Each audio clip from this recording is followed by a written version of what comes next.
another mini vlog. For today's video nga mga moms, pupuntahan natin yung isa sa pinakasikat dito sa Da Nang, Vietnam, ang kanilang Dragon Bridge. But before that, syempre nag-dinner muna ang aming team dito sa napakagandang Vietnamese restaurant. At ayan yung mga food nila mga moms, super sarap. Before, hindi talaga kumakain kapag ka namamasyal kami ng ibang bansa kasi walang kanin. Pero ngayon, meron silang binigay na kanin sa amin mga moms. Perfect! Gedo, areo na, naman yung kanin nila.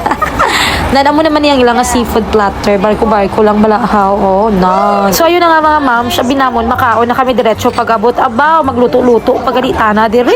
Baw na lang, ged. So, minadali nga namin ang pagkain dito mga moms kasi excited na gid ang all river cruise, diba? Char, amo itong pinaka-highlight. So, after namon mag-dinner, nagdiretso na kami dire sa Dragon Bridge na nawan nyo bala na ako. Amo na, oh, may dragon nga perti kadako gid kung palapitan mo na siya mga dako-dago. Kay gabuga daw ina siya sang tubig kag fire. Sino bala hindi ma-excite, no? Kag-ari na ang mga madam, lantawan nyo, fresh. Oh, diba? Excited na ang all magsakay.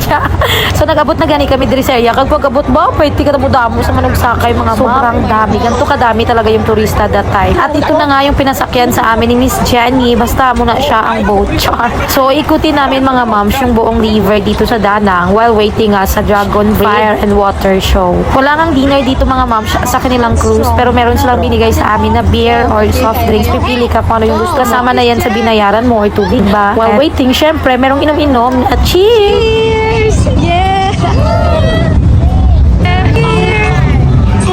At ayan na nga, nag-umpisa na nga mga ma'am siyang aming river cruise tour dito sa Da Nang.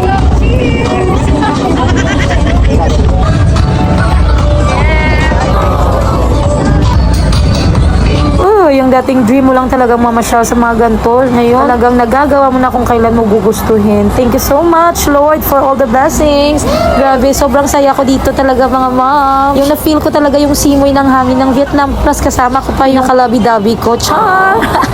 So, ayan, nag-moment-moment kami dito ni Habi. Kasi ang sarap talaga ng simoy ng hangin nila. Tapos yung kanilang river dito, napakalinis compared dyan sa atin sa Pinas. Char lang! So, ito nga yung view ng kanilang river. Ayan, yan yung napakalaking dragon. At dyan tayo manunood maya-maya lamang mga moms. At exactly 10 p.m. kasi lalabas na yung fire and water dyan. O, diba? So, order nga ako ng beer na yan. Akala ko masarap. OMG, hindi ko talaga yan ininom mga moms. Ang pangit ng lasa. Super. At ganito kahaba yung kanilang dragon. Tingnan nyo. From here to here. Ayan, sobrang haba talaga ng Dragon Bridge. Diba? Sana meron din sa ating mga ganyan. Char. Pero itong cruise na ito mga moms, pwede sana ito ilagay sa Pasig River natin kung wala lang yung amoy. Kung sana yung mga tao same kadisiplinado dito sa Vietnam, talagang magkakaroon tayo ng river cruise na katulad dito. Char lang.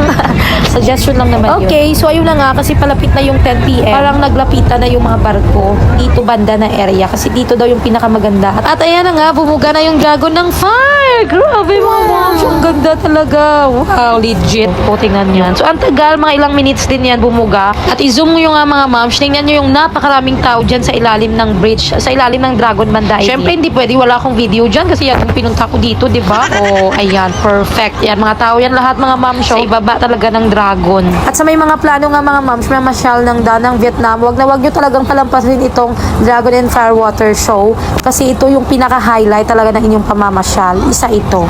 At next, pagkatapos nga bumuga ng fire ng dragon, water naman. Ito yung hindi ko talaga in-expect mga moms. Kasi akala ko talaga fire lang yung meron dito. Pero meron ding water. So expect mo na kapag nandyan ka talaga sa ilalim ng dragon na yan, mababasa ka mga mom. Buti na lang nga, nag-avail kami nga nitong cruise at dito kami talaga nanood. Hindi kami lumapit na sobrang lapit. And that's the end of the show mga moms. Hanggang dito lang ang aking mini vlog. Thank you for watching.